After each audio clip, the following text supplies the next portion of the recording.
Welcome to Bible Reading with Robbie, where we explore the Bible one passage at a time. I'm Robbie, and I'm excited to journey through Scripture with you. Judges chapter 18. Now in those days, Israel had no king, and the tribe of Dan was trying to find a place where they could settle, for they had not yet moved into the land assigned to them when the land was divided among the tribes of Israel. So the men of Dan chose from their clans 5 capable warriors from the towns of Zorah and Eshtaol to scout out a land for them to settle in. When these warriors arrived in the hill country of Ephraim, they came to Micah's house and spent the night there. While at Micah's house, they recognized the young Levite's accent, so they went over and asked him, "Who brought you here, and what are you doing in this place? Why are you here?" He told them about his agreement with Micah and that he had been hired as Micah's personal priest. Then they asked, "Ask God whether or not our journey will be successful." "Go in peace," the priest replied, "for the Lord is watching over your journey." So the 5 men went on to the town of Laish, where they noticed the people living carefree lives, like the Sidonians. They were peaceful and secure. The people were also wealthy because their land was very fertile, and they lived a great distance from Sidon and had no allies nearby. When the men returned to Zorah and Eshtaol, their relatives asked them, "What did you find?" The men replied, "Come on, let's attack them. We have seen the land, and it is very good. What are you waiting for? Don't hesitate to go and take possession of it. When you get there, you will find the people living carefree lives. God has given us a spacious and fertile land, lacking in nothing." So 600 men from the tribe of Dan, armed with weapons of war, set out from Zorah and Eshtaol. They camped at the place west of Kiriath Jearim in Judah, which is called Mahanadan to this day. Then they went on from there into the hill country of Ephraim and came to the house of Micah. The 5 men who had scouted the land around Laish explained to the others, "These buildings contain a sacred ephod, as well as some household idols, a carved image, and a cast idol. What do you think you should do?" Then the 5 men turned off the road and went over to Micah's house, where the young Levite lived, and greeted him kindly. As the 600 armed warriors from the tribe of Dan stood at the entrance of the gate, the 5 scouts entered the shrine and removed the carved image, the sacred ephod, the household idols, and the cast idol. Meanwhile, the priest was standing at the gate with the 600 armed warriors. When the priest saw the men carrying all the sacred objects out of Micah's shrine, he said, "What are you doing?" "Be quiet and come with us," they said. "Be a father and priest to all of us. Isn't it better to be a priest for an entire tribe and clan of Israel than for the household of just one man?" The young priest was quite happy to go with them, so he took along the sacred ephod, the household idols, and the carved image. They turned and started on their way again, placing their children, livestock, and possessions in front of them. When the people from the tribe of Dan were quite a distance from Micah's house, the people who lived near Micah came chasing after them. They were shouting as they caught up with them. The men of Dan turned around and said to Micah, "What's the matter? Why have you called these men together and chased after us like this?" "What do you mean, what's the matter?" Micah replied. "You have taken away all the gods I have made, and my priest, and I have nothing left." The men of Dan said, "Watch what you say. There are some short-tempered men around here who might get angry and kill you and your family." So the men of Dan continued on their way. When Micah saw that there were too many of them for him to attack, he turned around and went home. Then, with Micah's idols and his priest, the men of Dan came to the town of Laish, whose people were peaceful and secure. They attacked with swords and burned the town to the ground. There was no one to rescue the people, for they lived a great distance from Sidon and had no allies nearby. This happened in the valley near Beth Rehob. Then the people of the tribe of Dan rebuilt the town and lived there. They renamed the town Dan after their ancestor, Israel's son, but it had originally been called Laish. Then they set up the carved image, and they appointed Jonathan, son of Gershom, son of Moses, as their priest. This family continued as priest for the tribe of Dan until the exile. So Micah's carved image was worshipped by the tribe of Dan as long as the tabernacle of God remained at Shiloh. Judges chapter 19. Now in those days, Israel had no king. There was a man from the tribe of Levi living in a remote area of the hill country of Ephraim.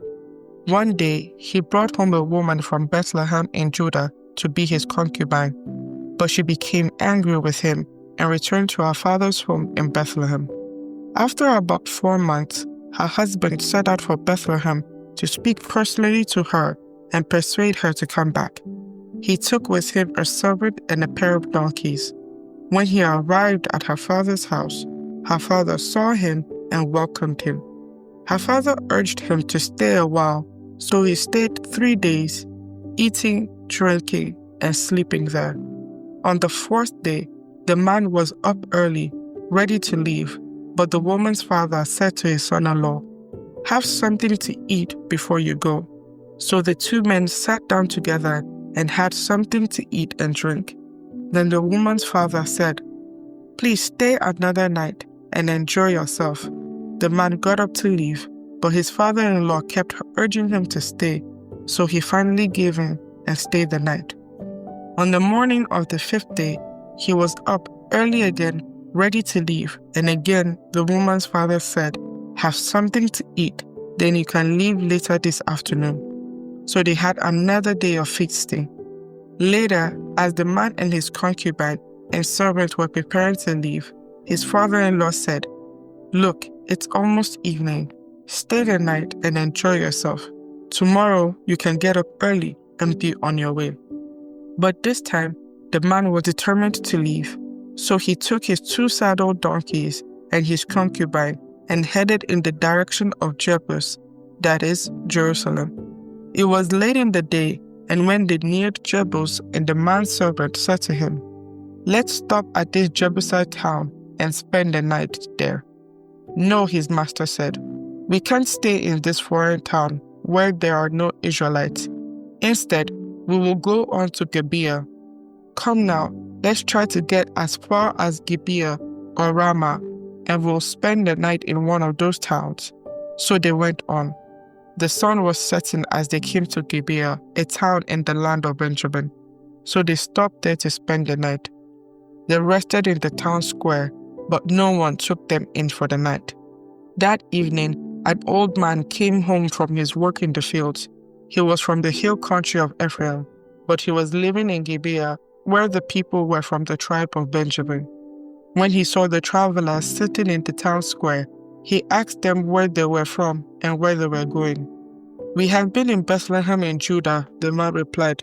"We are on our way to a remote area in the hill country of Ephraim, which is my home. I traveled to Bethlehem, and now I'm returning home, but no one has taken us in for the night, even though we have everything we need. We have straw and feed for our donkeys, and plenty of bread and wine for ourselves." "You are welcome to stay with me," the old man said. "I will give you anything you might need, but whatever you do, don't spend the night in the square." So he took them home with him and fed the donkeys. After they washed their feet, they ate and drank together. While they were enjoying themselves, a crowd of troublemakers from the town surrounded the house. They began beating at the door and shouting to the old man, "Bring out the man who is staying with you, so we can have sex with him." The old man stepped outside to talk to them. "No, my brothers, don't do such an evil thing, for this man is a guest in my house, and such a thing will be shameful. Here, take my virgin daughter and this man's concubine. I will bring them out to you, and you can abuse them and do whatever you like. But don't do such a shameful thing to this man." But they wouldn't listen to him. So the Levites took hold of his concubine and pushed her out the door. The men of the town abused her all night, taking turns raping her until morning. Finally, at dawn, they let her go. At daybreak, the woman returned to the house where her husband was staying. She collapsed at the door of the house and lay there until it was light. When her husband opened the door to leave, there lay his concubine with her hands on the threshold.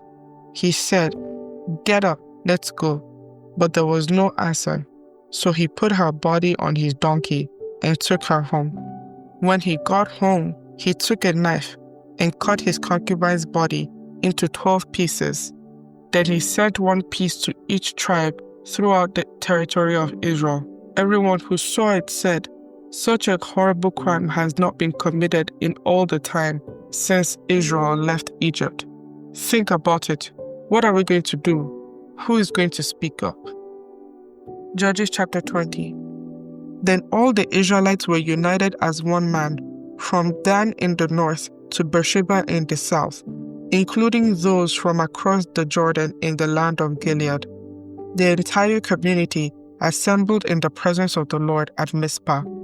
The leaders of all the people and all the tribes of Israel, 400,000 warriors armed with swords, took their positions in the assembly of the people of God. Word soon reached the land of Benjamin that the other tribes had gone up to Mizpah. The Israelites then asked how this terrible crime had happened. The Levite, the husband of the woman who had been murdered, said, "My concubine and I came to spend the night in Gibeah, a town that belongs to the people of Benjamin. That night, some of the leading citizens of Gibeah surrounded the house, planning to kill me, and they raped my concubine until she was dead. So I cut her body into 12 pieces and sent the pieces throughout the territory assigned to Israel. For these men had committed a terrible and shameful crime. Now then, all of you, the entire community of Israel, must decide here and now what should be done about this." And all the people rose to their feet in unison and declared, "None of us will return home. No, not even one of us. Instead, this is what we will do to Gibeah. We will draw lots to decide who would attack it. 1/10 of the men from each tribe will be chosen to supply the warriors with food, and the rest of us will take revenge on Gibeah of Benjamin for this shameful thing they have done in Israel." So all the Israelites were completely united, and they gathered together to attack the town. The Israelites sent messengers to the tribe of Benjamin, saying, "What a terrible thing has been done among you. Give up those men, those troublemakers from Gibeah, so we can execute them and purge Israel of this evil." But the people of Benjamin would not listen. Instead, they came from their towns and gathered at Gibeah to fight the Israelites. In all, 26,000 of their warriors, armed with swords, arrived in Gibeah to join the 700 elite troops who lived there. Among Benjamin's elite troops, 700 were left-handed, and each of them would sling a rock and hit a target within a hair's breadth without missing. Israel had 400,000 experienced soldiers armed with swords, not counting Benjamin's warriors. Before the battle, the Israelites went to Bethel and asked God, which tribe should go first to attack the people of Benjamin? The Lord answered, Judah is to go first. So the Israelites left early the next morning and camped near Gibeah. Then he advanced toward Gibeah to attack the men of Benjamin. But Benjamin's warriors, who were defending the town, came out and killed 22,000 Israelites on the battlefield that day. But the Israelites encouraged each other and took their positions again at the same place they had fought the previous day. For they had gone up to Bethel and wept in the presence of the Lord until evening. They had asked the Lord, should we fight against our relatives from Benjamin again? And the Lord had said, go out and fight against them. So the next day, they went out again to fight against the men of Benjamin. But the men of Benjamin killed another 18,000 Israelites, all of whom were experienced with the sword. Then all the Israelites went up to Bethel and wept in the presence of the Lord and fasted until evening. They also brought burnt offerings and peace offerings to the Lord. the Israelites went up seeking direction from the Lord. In those days, the Ark of the Covenant of God was in Bethel, and Phinehas, son of Eleazar, and grandson of Aaron, was the priest. The Israelites asked the Lord, "Should we fight against our relatives from Benjamin again, or should we stop?" The Lord said, "Go, tomorrow I will hand them over to you." So the Israelites set an ambush all around Gibeah. They went out on the third day and took their positions at the same place as before. When the men of Benjamin came out to attack, they were drawn away from the town, and as they had done before, they began to kill the Israelites. About 30 Israelites died in the open fields and along the roads, one leading to Bethel and the other leading back to Gibeah. Then the warriors of Benjamin shouted, "We are defeating them as we did before." But the Israelites had planned in advance to run away so that the men of Benjamin would chase them along the roads and be drawn away from the town.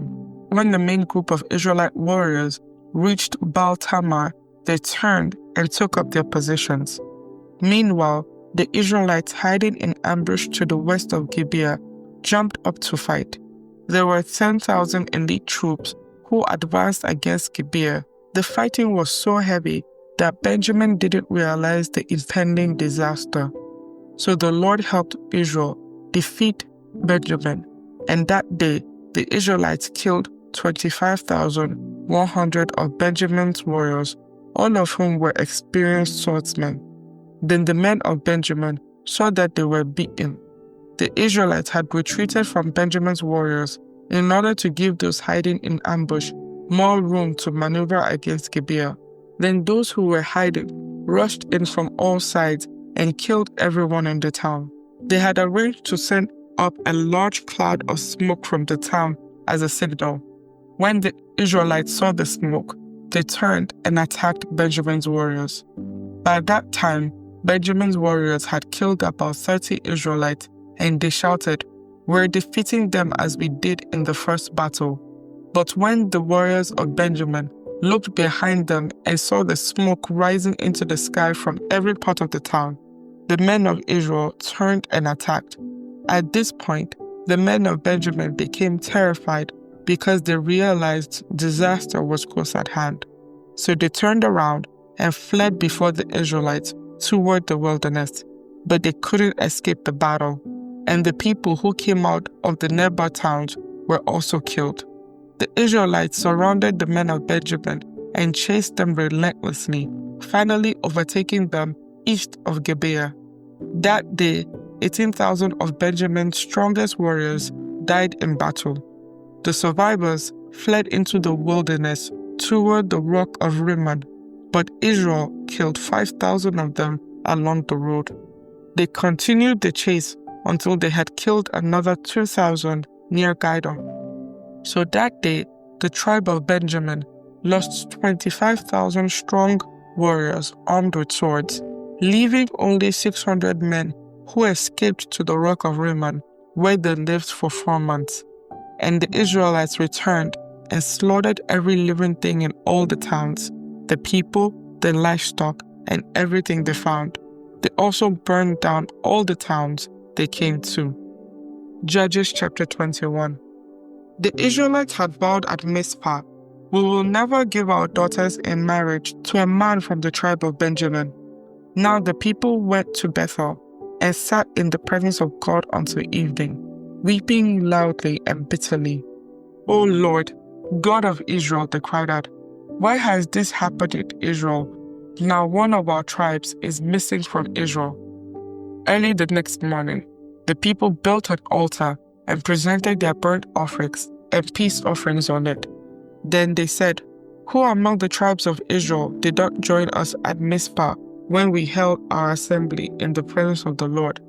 At that time, they had taken a solemn oath in the Lord's presence, vowing that anyone who refused to come would be put to death. The Israelites felt sorry for their brother Benjamin and said, "Today, one of the tribes of Israel has been cut off. How can we find wives for the few who remain, since we have sworn by the Lord not to give them our daughters in marriage?" So they asked, Who among the tribes of Israel did not join us at Mizpah when we assembled in the presence of the Lord? And they discovered that no one from Jabesh Gilead had attended the assembly. For after they counted all the people, no one from Jabesh Gilead was present. So the assembly sent 12,000 of their best warriors to Jabesh Gilead with orders to kill everyone there, including women and children. This is what you are to do, they said. Completely destroy all the males and every woman who is not a virgin. Among the residents of Jabesh Gilead, they found 400 virgins who had never slept with a man, and they brought them to the camp at Shiloh in the land of Canaan.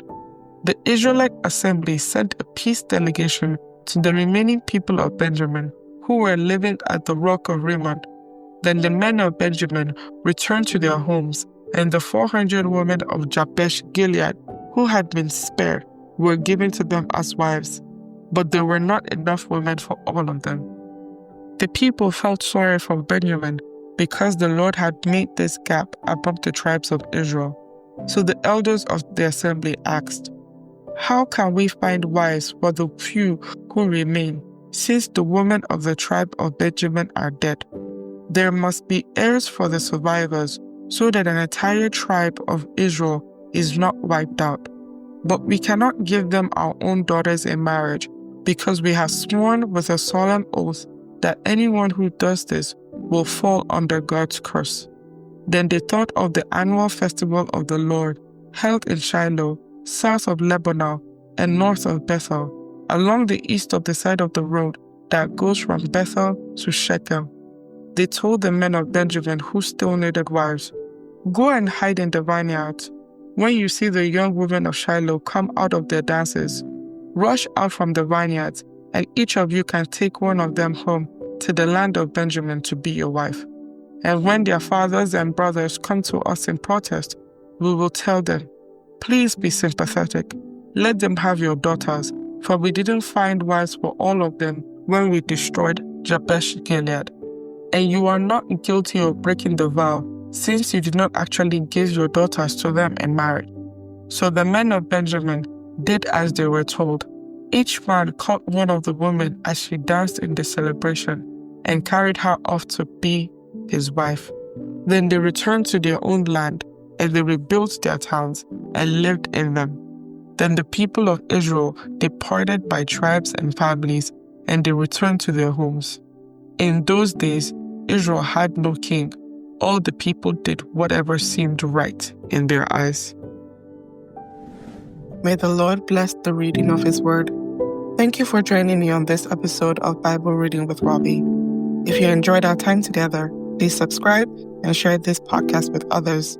Join us next time as we continue on our journey through Scripture. Until then, stay blessed.